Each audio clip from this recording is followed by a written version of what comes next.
I'm Joan Howe with the U.S. Fish and Wildlife Service, your host for this introduction about the Federal Junior Duck Stamp Program.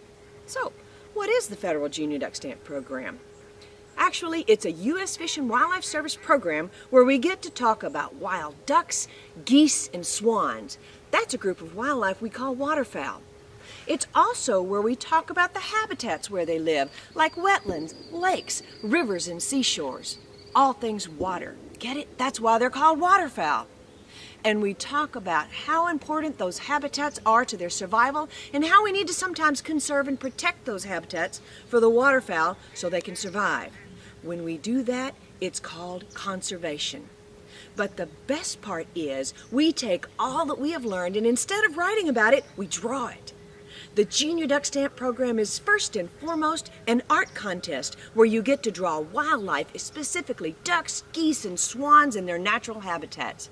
Then if you want, you can submit that artwork into a contest. First, we are going to judge those entries just within your school. Then, we will judge those entries in the statewide contest for Tennessee. If you win that, then you get entered into the nationwide contest. And if you win that, you get called the best student waterfowl artist in the United States. And they actually make a stamp out of your artwork. But I'm getting ahead of myself. Let's start at the beginning, shall we? Where did the Junior Duck Stamp Program come from? It all started long ago, once upon a time, when this nation was young and the settlers first began to arrive in the New World. They saw endless resources of land, water, and wildlife and truly believed they couldn't have any impact on them. But as settler numbers increased, the pressure on wildlife and the places they lived also increased. Then people began killing wildlife in mass numbers to sell in the marketplace, which began to hurt wildlife populations, and they became known as market hunters. And a good market hunter would kill hundreds of waterfowl a day. They even created a punt gun that was designed to make hunting even easier. This punt gun could easily wipe out anywhere from 50 to 100 waterfowl in a single shot.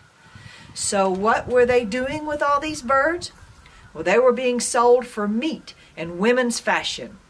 During this time, feathered hats were all the rage, and the more feathers you had atop your head, the more notable you were. Market hunters were causing waterfowl and many other bird population numbers to gravely decline, some even to the point of extinction, which means none are left alive and will never be seen again. But that wasn't the only problem waterfowl were running into. They were also suffering from the loss of their habitats. Wetlands were being drained and turned into farmland, so the waterfowl were running out of places to stop and eat and to rest and recover for their journey, causing many not to survive. You see, the real problem was that there were no laws or restrictions to protect them or their habitats, and people could really do whatever they wanted. This was a dark time for our wildlife, and just when things seemed hopeless, some early conservationists and sport hunters began putting things in motion, working alongside a dynamic president by the name of Theodore Roosevelt. They began working together to put laws in place to help the wildlife and the places they lived, and some of those important first wildlife conservation laws basically said that wildlife were important enough to keep around and steps must be taken to protect them and the habitats where they live.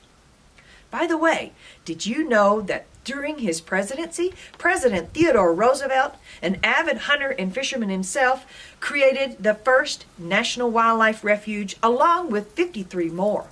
He also created the first national forest and doubled the number of national parks. These are all areas where lots of wildlife live and thrive today. But I need to tell you about his good friend and ally in this effort to conserve wildlife, a man by the name of J.N. Darling, but everyone just called him Ding.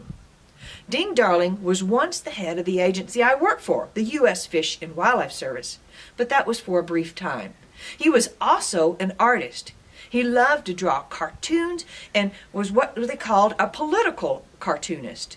Many of his cartoons had messages about conservation of wildlife and their habitats. You see, he believed that people could benefit from nature without destroying it.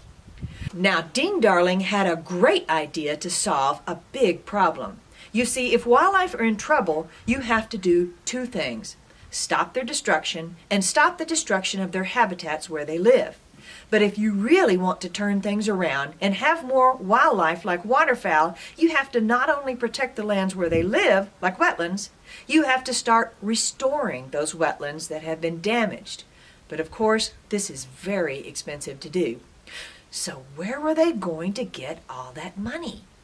Well, Dean Darling's idea was to get waterfowl hunters, the folks that really wanted more ducks around, to help pay for the land and restore their habitats and put it into publicly owned lands like national wildlife refuges or other public wetlands. And that's just what they did. In 1934, they passed a law called the Migratory Bird Hunting Stamp Act, otherwise known as the Federal Duck Stamp. With this act, hunters had to purchase a stamp in order to hunt, and that money was then used to purchase and restore wetlands. Even today, migratory bird hunters still have to buy a duck stamp, and over the years has raised enough money to buy and restore over 6 million acres of habitats for wildlife, making it one of the most successful conservation programs ever. Another cool part of Dean's idea was to use art to make the stamp, like a drawing or a painting of waterfowl in their native habitat. He even drew the art for the very first duck stamp that was sold for $1. At first, they just asked some great wildlife artists to create the stamp art each year. But in 1949, they made it into a big art contest to see who could draw the best duck stamp. That contest continues through today for anyone 18 years and older, and to win it is a huge honor. But why just do this contest for adults? Why not teach students about waterfowl and let them design a duck stamp too? And so another great idea was brought to life in 1989, which officially began the Junior Duck Stamp program. The program was designed to engage students in the conservation of waterfowl and wetlands through a fun, engaging experience combining science, art, and even technology. So that brings us to today. This is where you enter into this story. You are being asked to be part of this unique experience by participating in the Tennessee portion of the Junior Duck Stamp program. In another video, we are going to talk more about waterfowl, like some basics of ducks, geese, and swans, and even head out to Tennessee National Wildlife Refuge to show you some of their habitats. We might even get lucky enough to catch a glimpse of some of the wild waterfowl hanging out there this winter. We are also going to talk a little bit more about what it actually means when we talk about conservation of waterfowl and their habitats. All the information in that video will help you in designing your own duck stamp.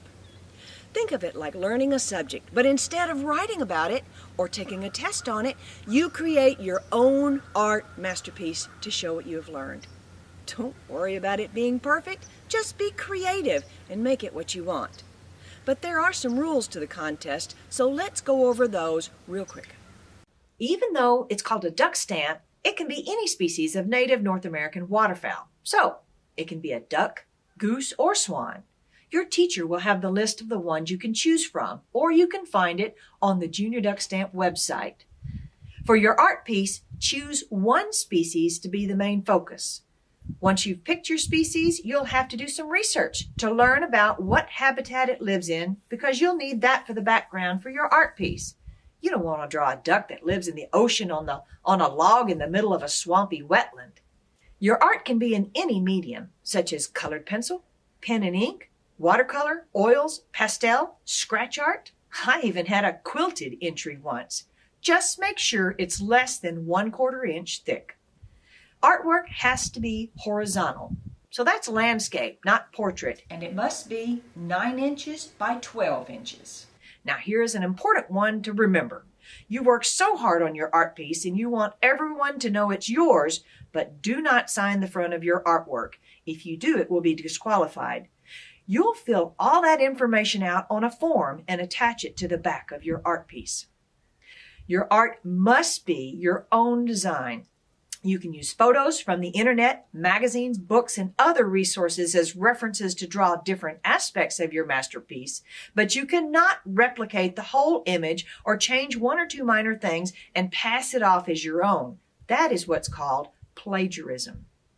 We also encourage each student to write a short conservation message on their entry form. Those will be judged as well. Lastly, your artwork must be sent to me, your Junior Duck Stamp State Coordinator, by March 15th at this address. Now, once you have created your masterpiece, you will enter it into the Tennessee Junior Duck Stamp Contest. We accept entries from kindergarten through 12th grade, and they are judged in 4 different categories depending on grade level. We will select 3 first, 3 second, and 3 third place winners, along with 16 honorable mentions in each age category. Then, from all the first place winners in each age category, we will choose one duck stamp to be our best of show. Only that best of show entry will be submitted to the national competition, and as mentioned, the top winner in the nationals gets made into that year's Junior Duck Stamp. We also have some fun awards with the program thanks to the U.S. Fish and Wildlife Service, along with all of our state partners in the program, including the Tennessee Wildlife Resources Agency, the Tennessee Wildlife Resources Foundation, Ducks Unlimited, and the Friends of Tennessee National Wildlife Refuge. All those that submit an entry will get an official certificate of participation. The top 100 winners in the state judging contest get invited to a special awards ceremony where they receive beautiful Junior Duck Stamp ribbons. The top 36 first, second, and third place winners receive a special engraved Junior Duck Stamp plaque.